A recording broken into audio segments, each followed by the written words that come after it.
vlog rumahan atau DIY gitu ya. Ataupun misalkan memang lebih aman lagi, bikin seperti suara aslinya Mas Dika. Nanti pada saat itu Mas Dika misalkan gini, pada saat itu nge-vlog atau buat video, nih Mas Dika lagi di sini. Jadi maksudnya si peninjau tuh tahu bahwa ini channelnya Mas Dika. Karena kan kalau Mas Dikanya nggak muncul, nggak atau apa, itu nggak kayak bukan sebagai channelnya Mas Dika gitu. Bisa aja itu saya gitu kan. Jadi kalau bisa yang seperti original lah gitu. Entah itu bisa tampilin mukanya di apa tuh simbol di logo atau di banner, ataupun misalnya di salah satu videonya atau video pembuka. Teman-teman di sini channel YouTube saya, di channel Dika, sini saya memberikan motivasi, beberapa video saya memberikan motivasi. Kan ada tuh video pembuka di beranda, ya kan? Nah, itu bisa sebagai pembuka. Sini teman-teman saya memberikan video-video mengenai edukasi, jadi supaya aman sih, biar monetisasinya lolos. Karena ya khawatir aja lah gitu. Sampai 2 bulan kayak teman saya konten berulang, dia udah ngerubah-rubah, ada gambar-gambar gitu. Seperti itu Mas Dika. Mungkin ya itu informasi yang bisa saya sampaikan. Terima kasih Mas Dika. Ada lagi Mas Dika? Terima kasih Mas. Ya itu aja dulu Mas pertanyaannya. Siap. Ya, baik Mas Arief, saya izin sepertinya tadi Mas Lutfi ingin coba menambahkan untuk menjawab pertanyaan dari Mas Dika. Oke, boleh. Ya. Oke, halo semua. Ya. Oke, di sini saya mau coba nambahin pertanyaan dari Mas Dika terkait konten motivasi tadi ya Mas. Jadi kan kalau di YouTube yang paling penting tuh kita harus nyobain namanya A&B testing gitu. Jadi kan kalau kata Mas Arief, kita kan harus bikin konten yang original ya. Gunanya apa? Biar pas ngajuan itu kita lebih mudah gitu. Tapi kalau konten yang tanpa muka, itu mungkin akan lebih sulit Mas. Tapi itu juga bisa dimonetisasi, asalkan kita tahu caranya.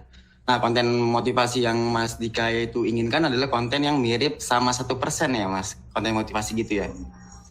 Iya Mas Lutfi. Oke. Seperti pria 1%. Oke, 1% pertama Mas pakai video footage-nya itu ngambil pasti dari Pixabay atau dari Pixabay sama apa lagi ya? Pexels. Oke, kan kalau di Pixabay sama Pexel kan di saat Mas mau download video itu ada tulisan ntar di bawahnya free to use gitu atau bisa digunakan ulang. Nah, biasanya kan sih kalau misalnya footage dari Pixabay atau Pexel itu aman Mas. Saya tuh udah pernah nyoba, jadi saya nyoba banyak, itu masih aman gitu. Terus yang kedua adalah dari artikel. Artikel kan Mas gabung-gabungin jadi satu, terus Mas lihat nih, ini artikelnya plagiatnya berapa persen gitu. Atau biasanya sih kalau di kampus kita nyebutnya Turnitin ya. Kita lihat berapa persen ini. Nah, sebenarnya kalau untuk artikel sih, saya tuh pernah nyoba loh. Mas saya itu pernah nyoba yang kayak full ambil artikel dari orang, tapi masih bisa dimonetisasi gitu. Nah, kalau itu masih bisa. Terus kalau suara nih, yang paling fatal adalah suara. Kebanyakan yang seperti Mas Arief bilang tadi, suara dari Google Translate adalah suara yang paling fatal banget. Karena percobaan saya pribadi, kita tuh pakai suara Google Translate itu banyak banget yang kena dismonetisasi atau channelnya itu gagal dimonetisasi. Maka dari itu di kelas saya bilang kan untuk pakai Note 5. Tapi saat pakai Note 5 jangan cuma kita convert suaranya, kita download terus kita upload di YouTube, nggak gitu. Tapi kita download suaranya terus kita edit dulu, misalnya suaranya dibikin lebih ngebass, dibikin lebih enak gitu.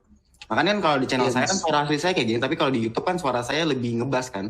Nah, jadi kayak gitu. Nah, di suara Note 5 itu juga kayak gitu. Kenapa? Karena kalau kita cuma kopas doang, karena kan gini Mas, di Lutfi A saya kan pernah ngupload tuh tentang Note 5, itu kan udah berapa banyak orang tuh yang pakai. Jadi ntar YouTube tuh ngedetect channel A, B, C, D suaranya sama semua gitu, nggak ada perubahan. Nah, makanya kalau kita pakai suara ngebass itu ntar di frame-nya itu dilihatnya beda gitu. Jadi makanya saran saya kayak gitu. Mungkin itu aja sih Mas yang bisa saya tambahkan. Makasih Mas. Iya, makasih Mas Lutfi. Iya Mas, memang ini Mas, pada saat saya pakai video voice maker itu, setelah suaranya saya download, itu saya rubah lagi pitch-nya, saya rubah speed-nya, kemudian saya kasih ngebass juga suaranya, Mas. Oke. Seperti itu, Mas. Oke, bisa sih itu. Saya yakin bisa sih, Mas, karena saya pernah nyoba dan bisa itu. Oke, mungkin dari saya cukup itu saja. Saya kembalikan kembali, Pak.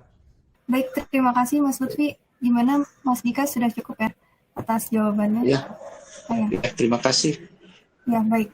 Selanjutnya kita bisa lanjut ke pertanyaan berikutnya. Kepada Mbak Hastin, kami silakan. Terima kasih atas waktunya. Ini saya ada beberapa pertanyaan. Mohon maaf apabila saya punya 4 pertanyaan yang bikin saya penasaran juga. Ini kalau misalnya konten yang diambil dari gambar di Google itu masuk, itu tidak Pak Arif, masuk konten yang berulang, misalnya dipakai YouTube saya, tapi gambarnya sudah dipakai YouTube yang lain gitu. Nah, itu apakah nanti ada pelanggaran hak cipta atau gimana? Nah, untuk pertanyaan kedua, yaitu kalau misalnya video short saya buat dari video panjang saya singkat menjadi video short, apakah nanti jadi konten yang ini berulang juga seperti itu? Atau yang selanjutnya ini pertanyaan yang ketiga, mohon maaf apabila terlalu banyak ini, kalau misalnya video reaction dari video TikTok itu kan banyak sekali yang seperti itu juga, apakah itu juga kontennya kan sama, maksudnya misalnya saling bereaction video yang sama, misalnya dari TikTok itu, apakah itu juga pelanggaran hak cipta? Misalnya yang punya TikTok kok tahu bahwa videonya itu dipakai sama YouTuber yang bersangkutan, itu apakah nanti bisa menjadi masalah untuk kedepannya atau gimana? Nah, itu untuk selanjutnya, ini kan untuk pertanyaan kepada Mas Lutfi, ini kalau kan itu kan tadi kan saya dengar pemaparannya Pak Arif gitu kan. Nah, ini saya ada pertanyaan, kan di kelasnya Mas Lutfi itu diajarkan kalau untuk meraih subscriber yang banyak itu ambil video short kan, video yang short, bikin video short tapi diambil dari Instagram atau TikTok yang ramai gitu kan. Itu apakah nanti untuk waktu waktu sudah diupload, apakah itu nanti ada permasalahan, misalnya yang punya video TikToknya itu ternyata punya YouTube, habis itu misalnya nanti ada pelanggaran apa gimana, itu membahayakan channel atau tidak? Itu misalnya saya upload potongan-potongan misalnya dari Gadgetin atau dari potongan podcastnya Deddy Corbuzier, itu kan untuk ini menaikkan subscriber, apakah nanti misalnya udah ada tulisan klaim hak cipta, apakah nanti itu membahayakan channel kalau klaimnya udah 3 kali, itu gimana? Cukup sekian pertanyaan saya. Terima kasih atas waktunya, saya mohon pencerahannya. Oke. Baik, Mbak Hastin. Kalau ini kan tadi berarti saya 3 pertanyaan yang Mbak Hastin ya. Itu untuk yang video short. Video short itu, ini poin yang pertanyaan kedua.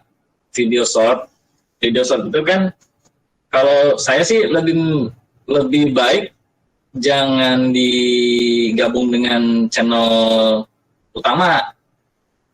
Lebih baik buat channel terpisah. Channel terpisah untuk channel short, video short aja. Tapi di situ nanti akan muncul bahwa di sana video short-nya itu tidak ada jam tayang. Karena video short itu bukan yang seperti video utama. Kalau video utama itu jam tayang, penayangan itu akan nambah.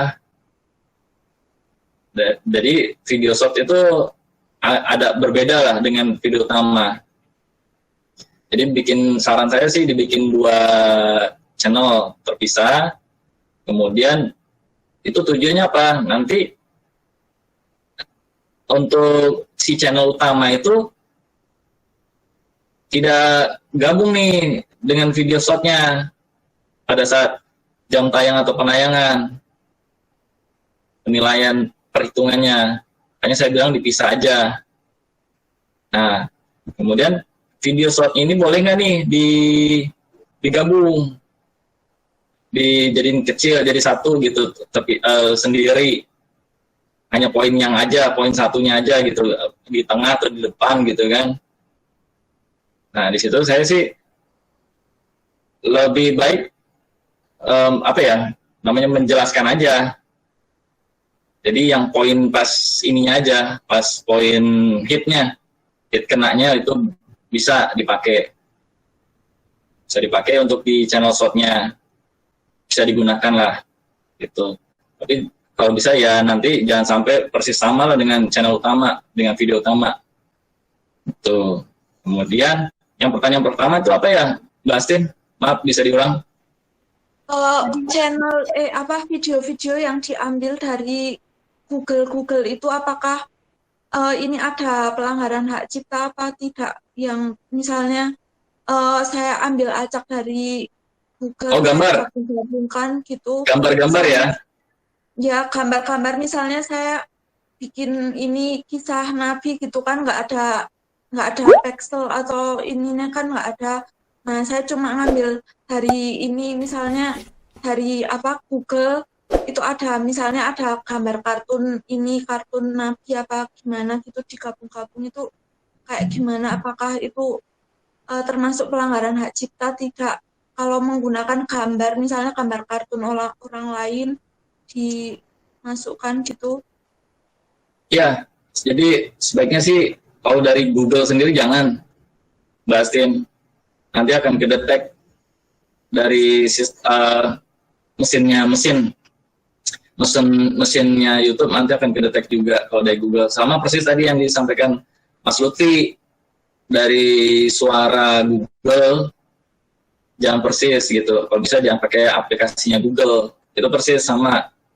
Video gambar juga sama gitu, jangan diambil dari Google juga. Kalau bisa dari aplikasi lain lah, ataupun juga misalnya dari aplikasi lain dirubah sedemikian rupa, entah itu mungkin warna, entah itu background, entah itu apa gitu ya.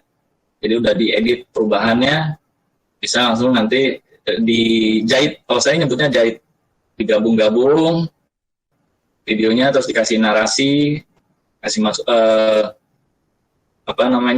sampai jadi video panjang gitu. Kalau bisa sih jangan digunakan pakai yang dari Google, gambar-gambarnya atau video-videonya.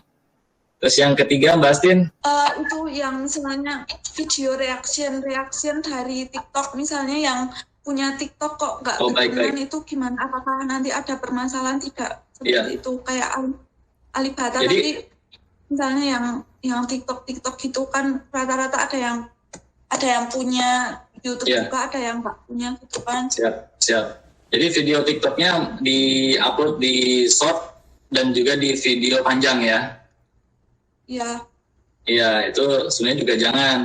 Terutama itu, karena saya juga ketemu penanya persis sama. Jadi dia itu bertanya bahwa dia udah mau net, tiba-tiba diskon, kemudian saya tanya link videonya apa, saya buka video link YouTube-nya.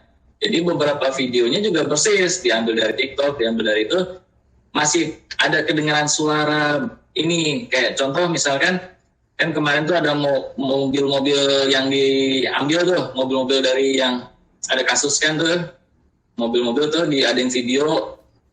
Nah, dia gabungin videonya, tapi masih ada suara background si video asli orang itu, ya kan?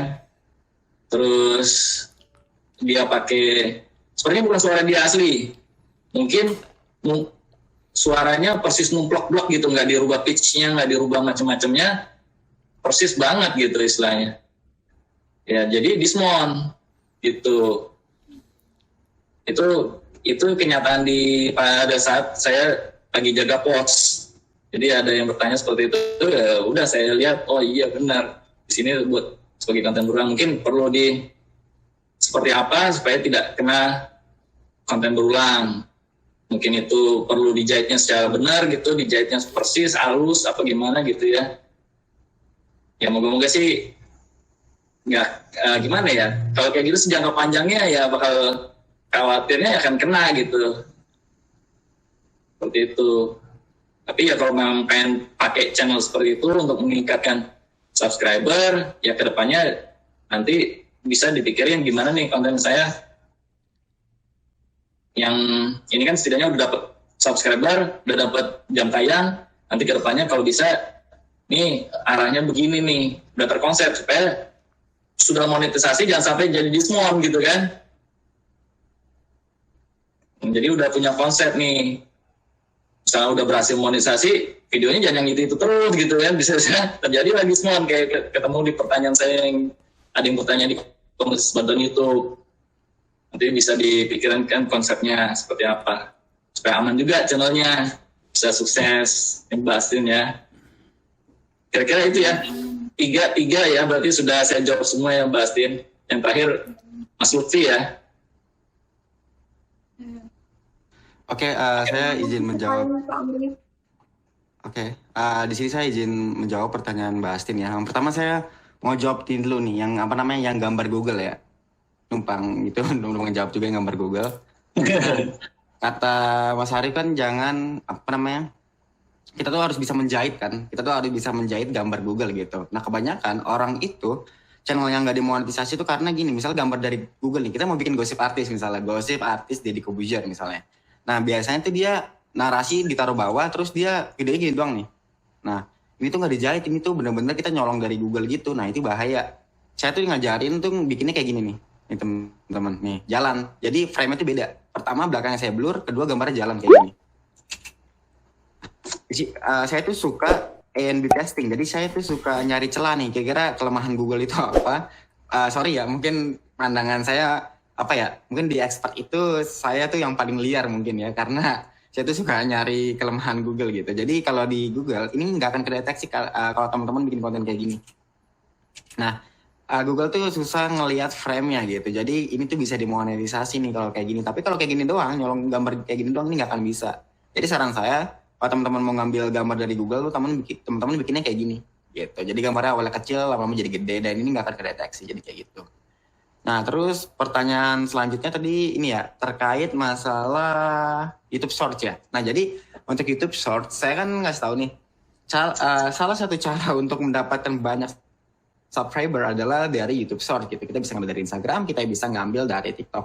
Nah, tapi teman-teman harus tahu, kita ngambil dari Instagram, kita ngambil dari TikTok, itu nggak akan bisa dimonetisasi teman-teman gitu. Tapi gunanya apa? Gunanya itu untuk nambahin subscriber kita. Karena gini teman-teman, sering lihat nggak sih kayak orang itu ngambil video dari Instagram, tahu-tahu subscriber dia ada 50.000, ada 100.000, itu banyak banget gitu. Tapi channelnya dia itu nggak bisa dimonetisasi. Nah, kebanyakan saat subscriber itu udah nyentuh 90.000 atau 98.000, sama dia tuh videonya dihapus semua. Terus dia upload konten yang original. Nah, dia upload konten yang original, terus nanti kalau udah 100.000, baru dia bisa ngeklaim silver play button sama klaim ini, apa sih namanya, saya lupa. Yang misalnya di nama ada tanda checklist gitu. Karena itu kalau misalnya original bisa kayak gitu. Nah, jadi oh ya untuk Mas Arif juga, jadi pertama kali saya rapat sama video call sama Mas Ruben. Buat yang nggak tahu, Mas Ruben adalah community manager di Google. Saya tuh langsung nanya kayak gitu. Karena kan saya jadi partner saya itu ada nih yang channel musik, channelnya itu sampai 980.000 subscribers ingat saya, hampir 1 juta gitu. Tapi kan channel dia kan waktu itu YouTube itu bikin kebijakan tahun 2018 tuh musik itu udah nggak bisa dimonetisasi lagi ingat saya. Nah jadinya saya tuh nanya ke Mas Ruben nih, kira-kira ini biar bisa dimonetisasi gimana gitu. Nah terus Mas Ruben bilang kalau mau ya dihapus semua videonya, terus upload video original gitu. Jadi kan enak kan teman-teman menteri upload udah mau gede subscribernya baru hapus semua, terus upload konten original gitu. Terus ntar channelnya dimonetisasi, terus teman-teman bisa dapat silver play button gratis atau gold play button gratis, sama dapat tanda centang verifikasi. Lencana. Ya, verifikasi lencana. Ya, dapat lencana. Nah, itu trik curang saya ya, teman-teman. Nah, jadi kayak gitu kalau di YouTube. Nah, terus terkait short ya. Jadi, Bang, lebih spesifiknya ini ya, apa namanya?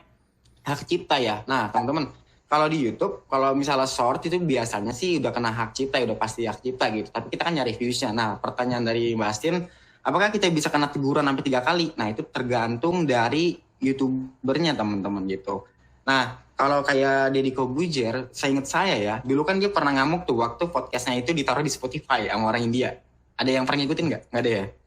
Dulu adalah pokoknya kayak gitu. Jadi dia ngamuk tuh. Nah, jadi kalau Deddy Corbuzier itu setahu saya ya, dia tuh galak banget sama hak cipta gitu, teman-teman. Jadi kalau saya tadi kan udah dikasih lihat tuh yang presentasinya, kan banyak tuh yang ngupload video saya. Kalau saya sih nggak terlalu ngurus ya, kayak terserah lah mau ngapain gitu. Nah, tapi kalau ada beberapa YouTuber yang galak gitu, yang kayak videonya diambil, dia nggak terima, langsung dia klaim. Nah, jadi teman-teman tuh harus hati-hati sama videonya, teman-teman tuh harus hati-hati sama YouTubernya. Teman-teman tuh harus tahu nih yang video teman-teman ambil tuh YouTubernya galak atau enggak ya, karena itu perorangan ya. Tapi kalau misalnya company, kayak saya nih, saya kan ngupload anime ya. Anime kan bukan perorangan ya, kan tapi company gitu. Nah, kalau company sih biasanya nggak galak, teman-teman gitu. Jadi saya upload terus total 100.000 views kan yang nonton dan nggak ada klaim gitu. Sekarang itu kalau misalnya company, sorry ya ini cara buruk ya, tapi faktanya kayak gitu, maaf banget. Oke, mungkin kalau dari saya itu aja. Iya, betul Mas Lutfi. Ya seperti tadi Mbak Astin, saya bilang punya konsep abis ini tuh kedepannya mesti yang benar yang Mas Lutfi bilang, nanti bikin original supaya bisa button, silver button gitu kan, lencana gitu, itu betul. Jadi yang penting kita dapat subscriber dan view nih, itu penting. Tapi ke depan harus pikirin baik-baik, ini bakal konsep video channelnya seperti apa. Jadi nanti udah monetisasi jangan sampai diskon gitu, susah lagi nanti kan gitu. Ya, terima kasih sekali. Saya tadi sebenarnya yang dijawab Mas Lutfi sebenarnya ada di video, tapi saya tuh agak lupa yang ini yang apa jahit. Tapi kan di contohnya kan video kan, jadinya agak bingung kalau gambar gitu. Ternyata perlakuannya sama aja gitu. Ya terima kasih sekali. Satu lagi lah. Itu kalau saya kan di YouTube itu banyak sekali kompilasi video kucing lucu, tapi itu ada iklannya. Itu saya coba itu dikasih perlakuan apa gitu biar tetap monetisasi, tapi tuh kompilasi gitu. Mungkin itu ada nggak ininya, apa maksudnya ada triknya juga nggak yang kayak gitu, yang kompilasi kucing lucu apa-apa gitu. Iya, jadi saya paham sih maksudnya. Untuk hewan-hewan ya, kalau untuk hewan-hewan boleh yang sedemikian rupa, yang penting dapetin view, dapetin subscriber, bisa keterima monetisasinya gitu kan. Nah, jadi mungkin yang disampaikan juga dengan Mas Lutfi, misalnya kompilasi nih, paling enggak 10 detik gitu ya, Pak, di bawah itu. Mungkin bisa ditambahin efek-efek suara, entah itu efek yang lain, jadi nggak sampai pure murni.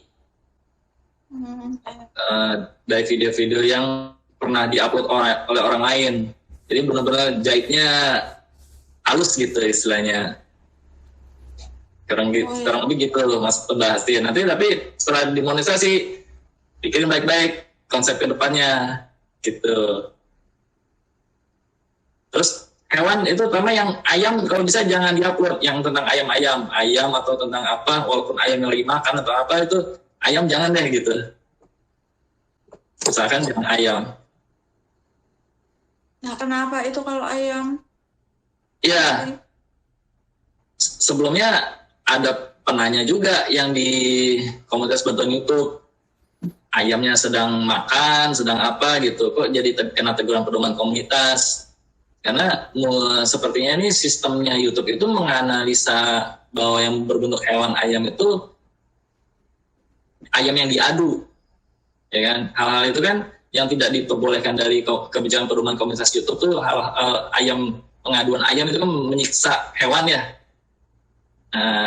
Padahal ayamnya tidak lagi sedang adu ayam, sedang lagi makan. Jadi si itu sistemnya membaca itu ayam, udah dia kena teguran. Kalau bisa usahain jangan yang ayam. Ya, terima kasih sekali atas jawabannya. Saya sudah penasarannya sudah terjawab semuanya. Terima kasih sekali. Siap, sama-sama. Terima kasih Mbak Astin. Ya, terima kasih atas pertanyaannya Mbak Astin dan penjelasannya untuk Mas Arif dan Mas Lutfi. Ini apa kita bisa lanjut ke pertanyaan berikutnya Mas atau bagaimana? Masih? Boleh lanjut. Gimana Mas Lutfi? Iya Mas, boleh. Oke. Yang ketiga di sini ada Mas Asep Hendra. Silakan Mas. Ya, selamat malam.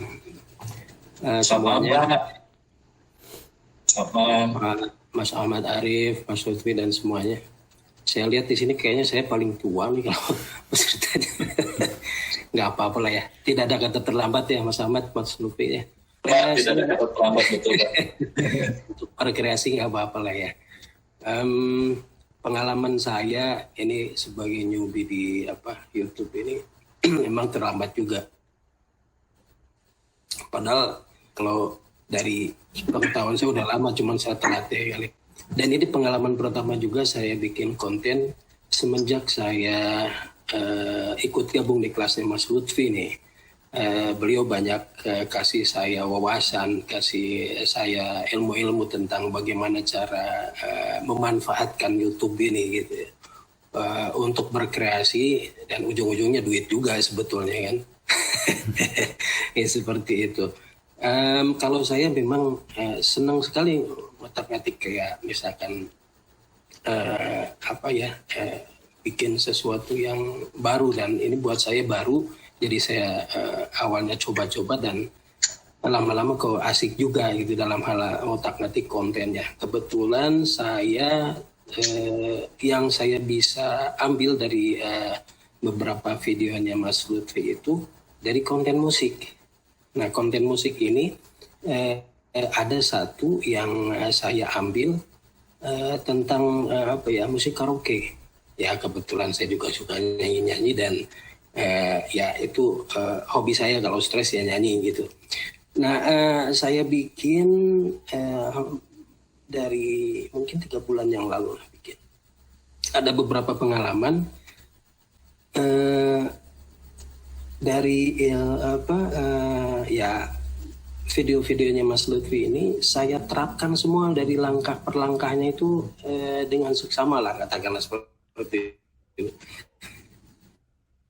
Karena ya kan banyak sekali yang dicontohkan dari video Mas Lutfi, nggak boleh begini nanti bakal begitu gitu kan ya, harus begini supaya nantinya begitu. Nah, itu saya ikutin banget.